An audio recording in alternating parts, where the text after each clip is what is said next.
राम मन्दिराव थांनानै फुजा हैग्रा सुबुंफोरनिसिम मोनसे गेदेर खौरां। अयोध्यानि राम मन्दिराव मबाइल फन लांनायखौ आबुङै बन्द खालामनाय जाबाय। नोंथाङाबो राम मन्दिराव थाङो नामा? जुदि नोंथाङाबो राम मन्दिराव थांनानै फुजा होयो अब्ला नोंथांनि थाखाय मोनसे गेदेर खौरां। अयोध्यानि राम मन्दिराव मबाइल फन लांनायखौ आबुङै बन्द खालामनाय जाबाय होननानै फोसावदों। राम मन्दिरनि रैखाथिखौ नोजोर होनानै बिबानगिरिफोरा बे थांखिखौ लानाय जादों आरो बे थिरांथाखौ राम मन्दिर ट्रास्टनि मोनसे मेलाव लानाय जादोंमोन।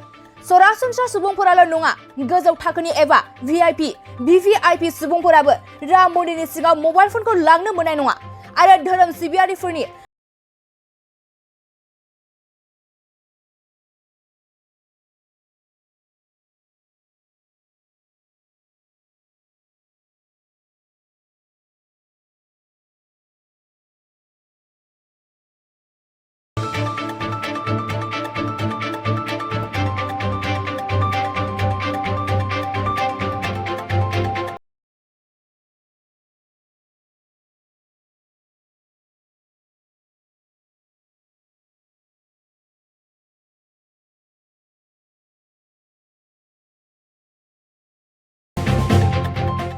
मोनसे गोजोनथाव खौरां। बिए सेथि सेमिस्टारनि थाखाय गसाइगावनि जारागुरि गबिन्द बसुमतारी कलेजाव मुं थिसननाय हाबाफारिया सोलिगासिनो दं।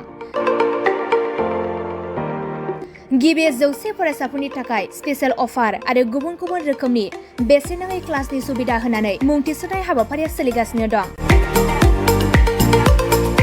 बे फरायसालियाव फरायसाफोरा गावनि गोसो बायदि आयदाखौ सायख'नानै लानो हागोन। लोगोसे basic computer class, self defence आरो स्पोकेन इंलिश क्लास बायदि सुबिदाफोरखौ बेसेन होआलासे फरायसाफोरा सोलोंथाइखौ लानो हागोन। लोगोसे बे फरायसालिमायाव गासैबो फरायसाफोरनि थाखाय फ्रि बास सार्भिसबो होनाय जादों। लोगोसे गासैबो थाखोनि बिजाबजों बुंफबनाय बिजाब बाख्रिनिबो सुबिदा दं।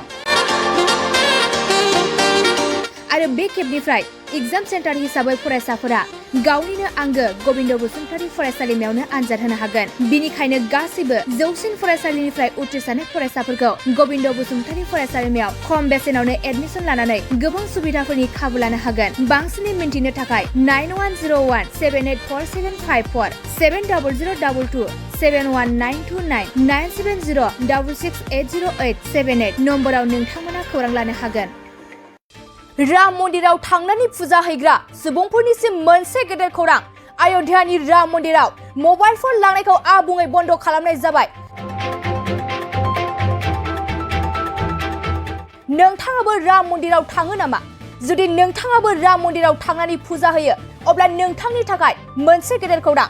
अयोध्यानि राम मन्दिराव मबाइल फन लांनायखौ आबुङै बन्द खालामनाय जाबाय होननानै फोसावदों।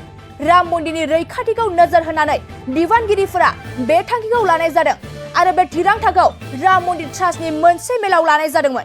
सरासनस्रा सुबुंफोराल' नङा, गोजौ थाखोनि एबा भिआइपि, भिभिआइपि सुबुंफोराबो राम मन्दिरनि सिङाव मबाइल फनखौ लांनो मोननाय नङा आरो धोरोम सिबियारिफोरनि बे मबाइल फनफोरखौ लाखिनो थाखाय बाक्सुनि लाहार फाहार खालामनाय जादों होनना मिथिनो मोननाय जादों। मबाइलजों लोगोसे गुबुन बेसेन गोसा बेसादफोरखौबो नोंथाङा बाक्सुआव दोननो हागोन आरो नोंथांनि मबाइल आरो गुबुन गुबुन बेसेन गोसा बेसादखौ बिबानगिरिफोरा रैखाथि होगोन।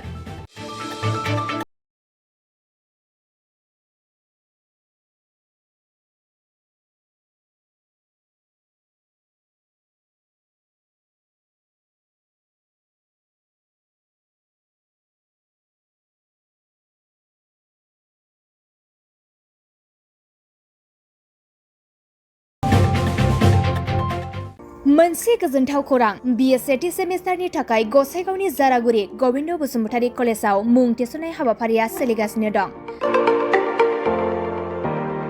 गिबि 100 फरायसाफोरनि थाखाय स्पेशल अफार आरो गुबुन गुबुन रोखोमनि बेसेन नाङै क्लासनि सुबिदा होनानै मुं थिसननाय हाबाफारिया सोलिगासिनो दं। बे फरायसालियाव फरायसाफोरा गावनि गोसो बायदि आयदाखौ सायख'नानै लानो हागोन। लोगोसे basic computer class, self defence आरो स्पोकेन इंलिश क्लास बायदि सुबिदाफोरखौ बेसेन होआलासे फरायसाफोरा सोलोंथाइखौ लानो हागोन। लोगोसे बे फरायसालिमायाव गासैबो फरायसाफोरनि थाखाय फ्रि बास सार्भिसबो होनाय जादों। लोगोसे गासैबो थाखोनि बिजाबजों बुंफबनाय बिजाब बाख्रिनिबो सुबिदा दं। आरो बे खेबनिफ्राय एग्जाम सेन्टार हिसाबै फरायसाफोरा गावनिनो आंगो गबिन्द बसुमतारी फरायसालिमायावनो आनजाद होनो हागोन। बिनिखायनो गासिबो जौसिन फरायसालिनिफ्राय उथ्रिसारनाय फरायसाफोरखौ गबिन्द बसुमतारी फरायसालिमायाव खम बेसेनावनो एडमिसन लानानै गोबां सुबिदाफोरनि खाबु लानो हागोन। बांसिनै मिन्थिनो थाखाय 9101784754 7002 71929 97066808878 नम्बराव नोंथांमोना खौरां लानो हागोन। राम मन्दिराव थांनानै फुजा हैग्रा सुबुंफोरनिसिम मोनसे गेदेर खौरां। अयोध्यानि राम मन्दिराव मबाइल फन लांनायखौ आबुङै बन्द खालामनाय जाबाय। नोंथाङाबो राम मन्दिराव थाङो नामा? जुदि नोंथाङाबो राम मन्दिराव थांनानै फुजा होयो अब्ला नोंथांनि थाखाय मोनसे गेदेर खौरां। अयोध्यानि राम मन्दिराव मबाइल फन लांनायखौ आबुङै बन्द खालामनाय जाबाय होननानै फोसावदों। राम मन्दिरनि रैखाथिखौ नोजोर होनानै बिबानगिरिफोरा बे थांखिखौ लानाय जादों आरो बे थिरांथाखौ राम मन्दिर ट्रास्टनि मोनसे मेलाव लानाय जादोंमोन। सरासनस्रा सुबुंफोराल' नङा, गोजौ थाखोनि एबा भिआइपि, भिभिआइपि सुबुंफोराबो राम मन्दिरनि सिङाव मबाइल फनखौ लांनो मोननाय नङा आरो धोरोम सिबियारिफोर